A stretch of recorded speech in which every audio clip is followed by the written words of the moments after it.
নমস্কার বন্ধুরা, আমি সঞ্জিত সরকার আর তোমরা দেখছো জ্ঞান স্রোত। আজকের এই ভিডিওটি গুরুত্বপূর্ণ হতে চলেছে। ক্লাস 11 ফার্স্ট সেমিস্টারের যে সকল ছাত্রছাত্রীদের এডুকেশন অর্থাৎ শিক্ষাবিজ্ঞান বিষয় রয়েছে তাদের জন্য আজকের এই ভিডিওতে তোমাদের শিক্ষাবিজ্ঞান বিষয়ের প্রথম অধ্যায় শিক্ষা ধারণা ও লক্ষ্য নিয়ে আলোচনা করব। এই সাবজেক্টটা তোমাদের কাছে নতুন, তাই এই সাবজেক্টটা কিন্তু খুব ইন্টারেস্টিং সাবজেক্ট এবং খুব স্কোরিং সাবজেক্ট, যদি তোমরা এটা বুঝে যেতে পারো। তো আমি বেশি দেরি করবো না, তোমরা কিছুটা সময় আমার সঙ্গে কাটাও, তাহলে এই অধ্যায়ের সম্পূর্ণ কনসেপ্ট তোমরা মাথার ভিতরে নিতে পারবে এবং তোমরা কিন্তু খুব ভালো উত্তরও করে আসতে পারবে যখন তোমরা বিষয়টা বুঝে যাবে। কিছুটা সময় আমাকে দাও, আশা করছি তোমাদেরকে আমি বোঝাতে পারবো। তো চলো শুরু করা যাক আজকের এই গুরুত্বপূর্ণ আলোচনাটিকে। তো আমাদের কাছে এডুকেশন বিষয়টা কিন্তু নতুন, যেহেতু আমরা প্রথমবার নিয়েছি। তো এডুকেশনকে কি বলা হচ্ছে বাংলায়? শিক্ষা বিজ্ঞান। কি বলা হচ্ছে? শিক্ষা বিজ্ঞান। অর্থাৎ প্রথমে আমাকে জানতে লাগবে এই যে এডুকেশন বা শিক্ষা বিজ্ঞান, এই শিক্ষা শব্দটা কোথা থেকে আসছে। তো প্রথমে আমরা এডুকেশন বা শিক্ষা বিজ্ঞানের ব্যুৎপত্তিগত অর্থটাকে জেনে নেব। প্রথমে আমরা শিক্ষার ব্যুৎপত্তিগত অর্থ অর্থাৎ বাংলা ভাষাটা আমরা আগে জানবো। শিক্ষা, এই যে শব্দটা রয়েছে শিক্ষা, এই শিক্ষা শব্দটা কোথা থেকে এসেছে। আমরা যে শিক্ষা গ্রহণ করছি ছোটবেলা থেকে, তো আমাদের জানতে ইচ্ছা করবে তো যে শিক্ষা শব্দটা কোথা থেকে আসছে। শিক্ষা শব্দটা সংস্কৃত শ্বাস ধাতু বা শীষ ধাতু থেকে এসেছে। কোন ধাতু বললাম? সংস্কৃত শ্বাস ধাতু থেকে এসেছে। তো শ্বাস ধাতু কি? শ্বাস ধাতুকে বললে এখানে শাসন বা নিয়ন্ত্রণ করা। শিক্ষা শব্দটা সংস্কৃত শ্বাস ধাতু থেকে এসেছে, যার অর্থ কি? শাসন বা নিয়ন্ত্রণ করা। আর শীষ হলে কি হচ্ছে? শিখন বা গ্রহণ করা। শ্বাস হলে শাসন বা নিয়ন্ত্রণ, আর শীষ হলে শিখন বা গ্রহণ। আর বিদ্যা, বিদ্যা শব্দের কোথা থেকে আসছে? বিদ ধাতু থেকে আসছে, যার অর্থ জ্ঞান আহরণ করা। অর্থাৎ শিক্ষা শব্দটা শ্বাস ধাতু থেকে আসছে, যার অর্থ কি? শাসন বা নিয়ন্ত্রণ করা। আর বিদ্যাটা হচ্ছে কি? বিদ ধাতু থেকে আসছে, যার অর্থ জ্ঞান আহরণ করা। এই কনসেপ্ট ক্লিয়ার হয়েছে? এবার এই শিক্ষা বিজ্ঞানকে আমরা ইংলিশে কি বলে থাকি? এডুকেশন। তাহলে এডুকেশন শব্দটা কোথা থেকে আসছে? লাতিন শব্দ থেকে আসছে। কোন শব্দ থেকে? লাতিন শব্দ থেকে। এখানে আমরা প্রথমেই দেখব এডুকেয়ার। এডুকেয়ার, কেয়ার বলছে কিন্তু বাবা, এডুকেয়ার শব্দটার ভিতরে আছে কিন্তু কেয়ার। এডুকেয়ার অর্থাৎ লালন পালন করা। এডুকেয়ারের ভিতরে কিন্তু কেয়ার আছে, অর্থাৎ কি? লালন পালন করা। তারপরে কি? এডুসেরে। এডুসেরে অর্থাৎ নিষ্কাশন করা বা বাইরে নিয়ে আসা, অর্থাৎ এক্সিট করছে, অর্থাৎ বাইরে নিয়ে আসছে। এডুসেরে কি করছে? বাইরে নিয়ে আসছে, এক্সিট করছে। এবার এডুকেটর অর্থাৎ শিক্ষাদানের কাজ। এডুকেটর কি? শিক্ষাদানের কাজ। এডুকেটাস অর্থাৎ প্রতিপালন করা। আর এডুকো ভেতর থেকে বাইরে আনা। এই যে পার্টগুলা বললাম, এখান থেকে কিন্তু ছোট প্রশ্ন আসে, তাই এটা একটু ভালো করে তোমাদের লক্ষ্য রাখতে হবে। এবার বিভিন্ন মনীষী কিন্তু এই এডুকেশনকে বা এই যে এই বিষয়টার উপর ভিত্তি করে কিন্তু বিভিন্ন টাইপের উক্তি প্রদর্শন করেছে। তো তাদের উক্তির মূল শব্দগুলো আমরা যদি মাথার মধ্যে নিতে পারি, তাহলে কে কোন শব্দ বা কে কোন উক্তি করেছে এটা কিন্তু আমরা সহজেই পরীক্ষার প্রশ্নে ধরতে পারবো। তো প্রথমেই আমরা জানবো বিবেকানন্দকে নিয়ে। এই দেখো এখানে যে বেশ কয়েকজনের নাম বলছি না, এই পার্টগুলো কিন্তু তোমাদের ক্লাস 12-এ তোমরা থার্ড সেমিস্টারে পাবে। তো চলো আমরা একটু দেখে নিই যে বিবেকানন্দ মনীষী, এই বিবেকানন্দর কিন্তু মূল শব্দ মাথায় রাখবে অন্তর্নিহিত। যে উক্তির ভিতরে কিন্তু অন্তর্নিহিত বিষয়টা কিন্তু তোমরা দেখতে পারবে। অর্থাৎ কি? কেন এই শব্দটা ব্যবহার করেছে বলো তো? যে মানুষ জন্মগতভাবে পূর্ণ, শুধু সেটি বের করে আনা, অর্থাৎ বের করে আনতে হবে। মানুষ পূর্ণই, শুধু তার সুপ্ত সম্ভাবনাকে বাইরে বের করে আনতে হবে। তো এটার জন্য অন্তর্নিহিত শব্দটাকে ব্যবহার করেছে। রবীন্দ্রনাথ কিসের বলেছে?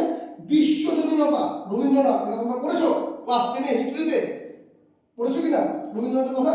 তো দেখো রবীন্দ্রনাথ কি বলেছে? বিশ্বজনীনতা অর্থাৎ শিক্ষা কিন্তু শুধু নিজের জন্য নয়, শিক্ষা শুধু নিজের জন্য নয়, সারা বিশ্বের সাথে এটাকে কিন্তু মিল রেখে চলতে হবে। তো এই শব্দগুলো ব্যবহার করার পিছনে কারণগুলো হচ্ছে এটা। এটা কিন্তু উক্তি নয়, পূর্ণাঙ্গ উক্তি কিন্তু এটা নয়। পূর্ণাঙ্গ উক্তি কিন্তু বইয়ের ভাষাতে সুন্দর করে দেওয়া আছে। আমি তোমাদের বোঝার জন্য মেন শব্দগুলোকে হাইলাইট করছি, যাতে তোমরা এই শব্দগুলো থেকে চিনতে পারো যে উক্তিটা কে করেছিল। এরপরে গান্ধীজি, গান্ধীজি ত্রিমুখী। ত্রিমুখী অর্থাৎ তিনটা মুখ। ত্রিমুখী মানে তিনটা মুখ, অর্থাৎ কি? দেহ, মন এবং আত্মার কথা বলেছে। তাহলে দেহ, মন এবং আত্মার কথা কি বলেছে? গান্ধীজি, অর্থাৎ ত্রিমুখী, মাথায় রাখবে। এবার কি? অ্যারিস্টটল, এ কি বলেছে? সুস্থ দেহ এবং সুস্থ মন। অর্থাৎ দেহ আর মন যদি সুস্থ না থাকে তাহলে কিন্তু শিক্ষা অসম্ভব। অর্থাৎ কি? তোমার দেহ যদি অসুস্থ থাকে, তোমার মন যদি চঞ্চল থাকে, তুমি পড়তে বসেছো কিন্তু মন অন্য জায়গায়। অনেক ছাত্রছাত্রী আছে সামনে বই নিয়ে বসলো, শুধু সামনে বই নিয়ে সবাই দেখতে পাচ্ছে যে বই নিয়ে সে বসে আছে, কিন্তু তার মন বাইরে আছে। তাহলে সে এমন অবস্থায় যা যা করবে কিছুই তার মাইন্ডে থাকবে না। অর্থাৎ দেহ এবং মন যদি সুস্থ না থাকে তাহলে শিক্ষা কিন্তু ঠিকঠাক করে আমরা গ্রহণ করতে পারবো না। এটা কে বলেছিলেন? এটা অ্যারিস্টটল বলেছিলেন। এরপরে প্লেটোর ক্ষেত্রে কোন শব্দটাকে লক্ষ্য রাখবো? পরিপূর্ণতা, অর্থাৎ মনের প্রতিটি দিক সমানভাবে বিকশিত হওয়া, এটা প্লেটো বলছে। রুশো তার কথা বলছে প্রকৃতি। এই রুশোর কথা মাথায় রাখবে, খুব কিন্তু গুরুত্বপূর্ণ ব্যক্তিত্ব, এটি কিন্তু আধুনিক শিক্ষার জনক। এই রুশো কি? রুশো প্রকৃতির উপর ফোকাস করেছে, অর্থাৎ বইয়ের খাঁচায় নয়, প্রকৃতির বলে থাকাই কিন্তু আসল শিক্ষা। প্রকৃতি থেকে তুমি যা শিখবে সেটাই কিন্তু আসল শিক্ষা। জন ডিউই আছে, এই কিন্তু অভিজ্ঞতার উপরে বলেছে, অর্থাৎ আমরা কাজ করি, ভুল করি এবং অভিজ্ঞতা থেকে শিখি। দেখো, যতক্ষণ না তুমি ভুল না করবে ততক্ষণ অব্দি সঠিকটা শিক্ষা গ্রহণ করতে পারবে না। আমি আমার শিক্ষার্থীদের বলি তোমরা ভুল করো, যত ভুল করবে তত তোমরা শিখবে। যদি তুমি ভুল না করো তাহলে শিখতে পারবে না। জীবনের প্রতিটা পদক্ষেপে বাধা আসবে, যদি বাধা জীবনে নাই আসতো তাহলে তুমি বাধাটা অতিক্রম করার পথ পাবে কেমন করে? তাই জীবনে বাধা থাকা প্রয়োজন। জীবনে যদি বাধা না থাকে তাহলে তুমি সেই বাধা অতিক্রম করার সাহসটা কখনো দেখাতে পারবে না। তাই বাধা জীবনে অবশ্যই প্রয়োজন, বুঝতে পেরেছো? অর্থাৎ জন ডিউই কি? অভিজ্ঞতা। অর্থাৎ আমরা কাজ করি, আর কাজ করলে কি হবে? যে কাজ করে তারই ভুল হবে, আর যখন ভুল হবে সে শিখতে পারবে। বোঝা গেল? এরপরে কি? অ্যাডামস হচ্ছে দ্বিমুখী কথা বলেছে, দ্বিমুখী, অর্থাৎ শিক্ষক আর শিক্ষার্থী, অর্থাৎ এই দুই মেরুর আদান প্রদান, শিক্ষক এবং শিক্ষার্থী এই দুই মেরুর আদান প্রদান, তাই দ্বিমুখী প্রক্রিয়াকে বলেছে অ্যাডামস। এটা কিন্তু প্রাচীন পদ্ধতি, বুঝতে পেরেছো? মাথায় রাখবে। তো এবার কৌটিল্য কি বলছে? দেশ ও জাতিকে ভালোবাসার প্রশিক্ষণ দেওয়াই হলো শিক্ষা। দেশ এবং জাতিকে কি? ভালোবাসার প্রশিক্ষণ, শিক্ষা দেওয়াই মেন শিক্ষা। এরপরে স্বামী দয়ানন্দ, সে হচ্ছে কি? শিক্ষা হলো চরিত্র গঠন, ধার্মিক জীবনযাপনের উপায়। দেখো, শিক্ষা কিন্তু সবসময় চরিত্র গঠন করা, মাথায় রাখবে। যার চরিত্র ঠিক নেই তার কিছুই ঠিক নেই। টাকা গেলে টাকা আসবে, শরীর অসুস্থ হলে শরীর সুস্থ হবে, কিন্তু চরিত্র যদি একবার তোমার অসুস্থ হয়ে যায়, চরিত্র যদি খারাপ হয়ে যায়, তাহলে কিন্তু সেই চরিত্রকে তুমি আর ফিরে পাবে না। তাই সবার আগে ছাত্র জীবনে তোমাদের চরিত্র গঠন করা সবার আগে প্রয়োজনীয়। যার চরিত্র ঠিকঠাক আছে তার সব ঠিকঠাক আছে, এটা মাথায় রাখবে। এরপরে কি আছে? আমরা দেখবো উপনিষদের ক্ষেত্রে কি বলছে? শিক্ষা হলো মোক্ষ বা মুক্তি লাভের উপায়। শিক্ষা কি? মোক্ষ বা মুক্তি লাভের উপায়। শিক্ষাটা যেটা তোমার মূল বিষয় রয়েছে না, সেটা হচ্ছে তোমাকে অ্যাকচুয়ালি পূর্ণাঙ্গ জ্ঞানের দিকে বিকশিত করবে। এবার আমরা পূর্ণাঙ্গ জ্ঞান বলতে কি বুঝি? আমরা পূর্ণাঙ্গ জ্ঞান বলতে ভাবি কে কত ডিগ্রি অর্জন করলো, কার কত সার্টিফিকেট আছে, এটাকে আমরা শিক্ষা বলি। এটা প্রয়োজন, এটা অবশ্যই প্রয়োজন, প্রথাগত শিক্ষা।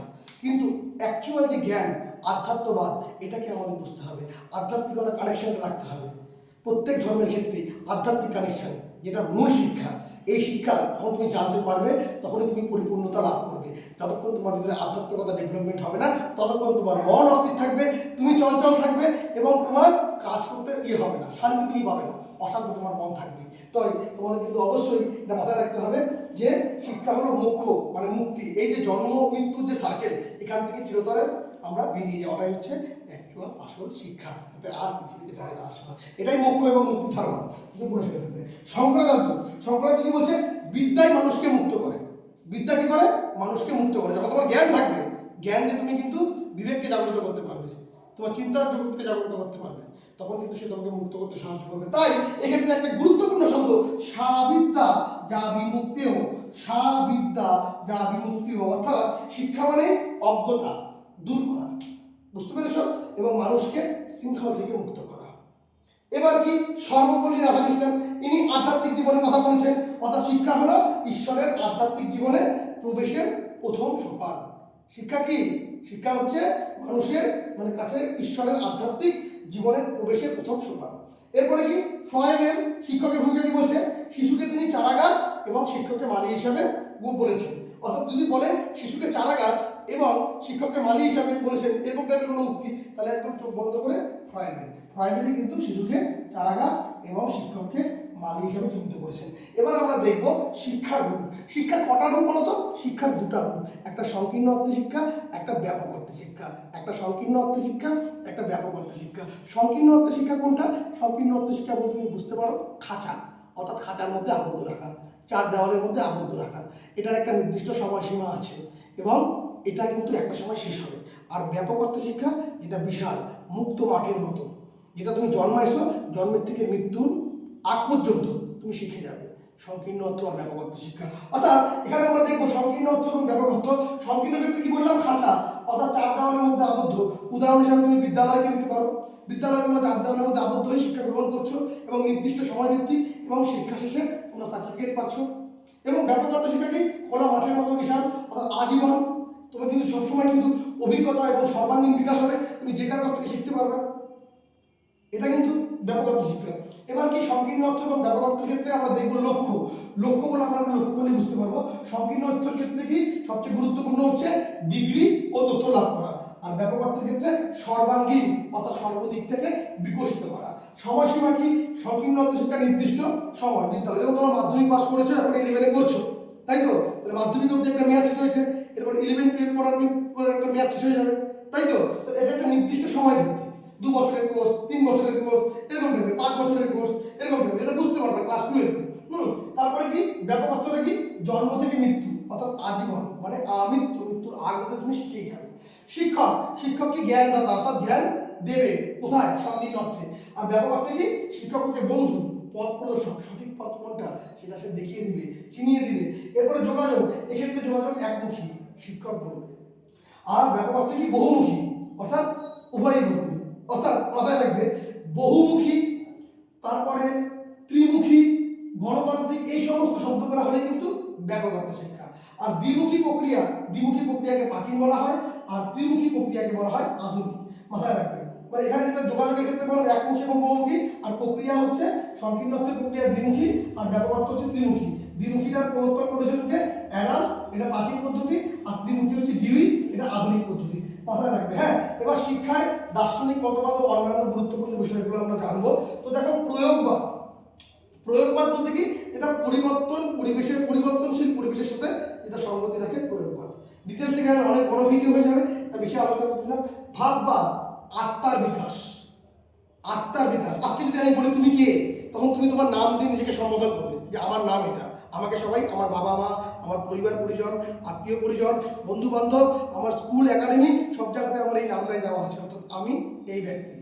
কিন্তু আদৌ কি তুমি সেই ব্যক্তি? তোমার আত্মা এখনো বিকশিতই হয়নি। আত্মা মরণশীল নয়, আত্মা কিন্তু শুধু শরীর পরিবর্তন করবে। তুমি তোমার নিজেকে চেনো। এই আমাদের যে ঢাঁচাটা আছে না, ঢাঁচার ভিতরে আত্মাটা আছে। যেদিন এই শরীরটা পড়ে যাবে, যেদিন এই শরীরটাকে জ্বালিয়ে দেওয়া হবে, যেদিন এই শরীরটাকে দাফন করে দেওয়া হবে, শরীরটা তো চলে যাবে, শুধু আত্মাটা এক দেহ থেকে অন্য দেহ পরিবর্তন করবে। আত্মার কাছে এটা একটা নতুন জামা, ধরে নিতে পারো। এই জামাটা যখন পুরানো হয়ে যাবে, তখন আত্মা কিন্তু নতুন জামার দিকে এগিয়ে যাবে। এবার আত্মা এই জামা পরাকালীন কি কি কাজকর্ম করেছে তার উপর ভিত্তি করে তার পরবর্তী জন্ম হবে। তো ভাববা, এটা কিন্তু খুব ইন্টারেস্টিং বিষয়। যাই হোক, এটা আলোচনা যাচ্ছে না, ডিপ আলোচনা। এবার এনইপি 2020, অর্থাৎ ন্যাশনাল এডুকেশন পলিসি, এখানে কি? লক্ষ্য পরিবর্তনের জন্য শিক্ষা, অর্থাৎ এটা সবচেয়ে শক্তিশালী উপাদান। গোল্ড স্যাক থিওরি, মাথায় রাখবা, gold sack theory, gold sack theory, যাকে পাইপলাইন থিওরিও বলা হয়, বা বাংলায় বললে স্বর্ণথলির তত্ত্ব বলা হয়। কি হচ্ছে এখানটাতে? এখানে হচ্ছে শিক্ষার্থী যে আছে সে শূন্য পাত্র, অর্থাৎ একটা শূন্য পাত্র, আর শিক্ষক জ্ঞানদাতা। অর্থাৎ সংকীর্ণ অর্থে শিক্ষক এই শূন্য পাত্রে জ্ঞান দেবে। শিক্ষার্থী কি? শূন্য পাত্র। কোন থিওরিতে? গোল্ড স্যাক থিওরি বা পাইপলাইন থিওরি বা স্বর্ণথলির তত্ত্বতে। আর শিক্ষক কি করবে? সংকীর্ণ জ্ঞান দেবে। বোঝা যাচ্ছে? বৈদিক শিক্ষার ধাপ, বৈদিক শিক্ষার 4টা ধাপ। একটা ব্রহ্মচর্য, একটা গৃহস্থ, একটা বানপ্রস্থ, একটা সন্ন্যাস। ডিটেলস আলোচনা গেলাম না। ব্রহ্মচর্য বলতে গুরু গিয়ে যা শিক্ষা গ্রহণ করা, গৃহস্থ তারপরে গুরু গিয়ে থেকে ফিরে এসে সংসার জীবন যাপন করা, বানপ্রস্থ তারপরে সে কিছুটা সময় সংসারে কাটাবে, কিছু বেশিরভাগ সময়টা আধ্যাত্মিকতা অর্থাৎ স্পিরিচুয়াল প্লেসগুলোতে কাটাবে, তারপরে একটা পর্যায়ে জীবনে সমস্ত কিছু ত্যাগ করে সে সন্ন্যাসী যাবে। এটা হচ্ছে তোমার বৈদিক যুগের শিক্ষা ছিল। এবার কি? মানবতাবাদ, এটা হচ্ছে শিক্ষায় সর্বাধিক গ্রহণযোগ্য মতবাদ হচ্ছে এই মানবতাবাদ।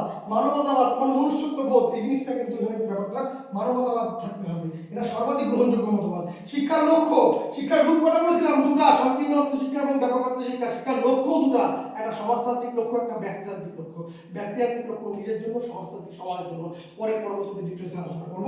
তো এই ব্যক্তিতান্ত্রিক সমর্থককে রুশো, পেস্তালসি, ফ্রয়েডেল, টিপিনান।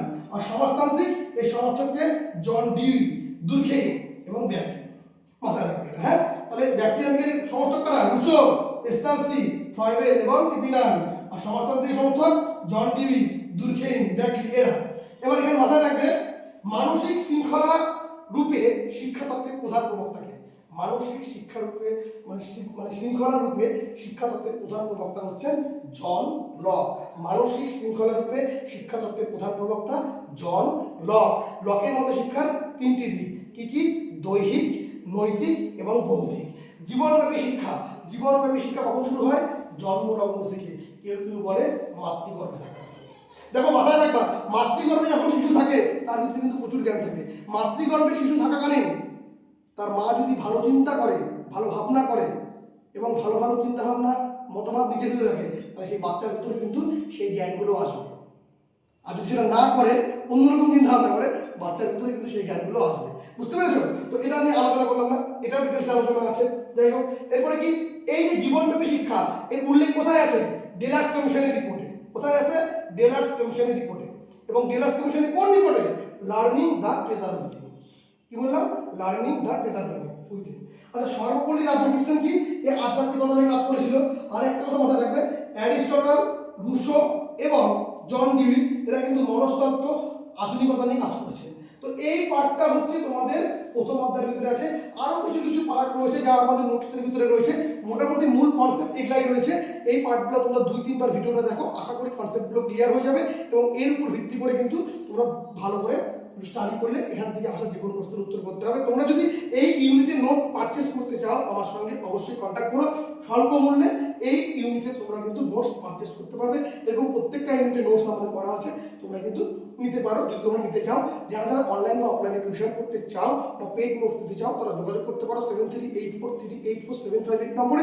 আর তোমরা যদি এই ভিডিওটা সব ঠিকঠাক করে দেখে থাকো, ভিডিওটি ভালো লেগে থাকলে অবশ্যই লাইক করো, কমেন্ট করে তোমরা তোমাদের মতামত জানিও, বন্ধুদের মধ্যে শেয়ার করো। চ্যানেলে প্রথম হলে অবশ্যই সাবস্ক্রাইব করে পাশে দেওয়া নোটিফিকেশন বেলটি ক্লিক করে রেখো পরবর্তী আপডেট পাওয়ার জন্য।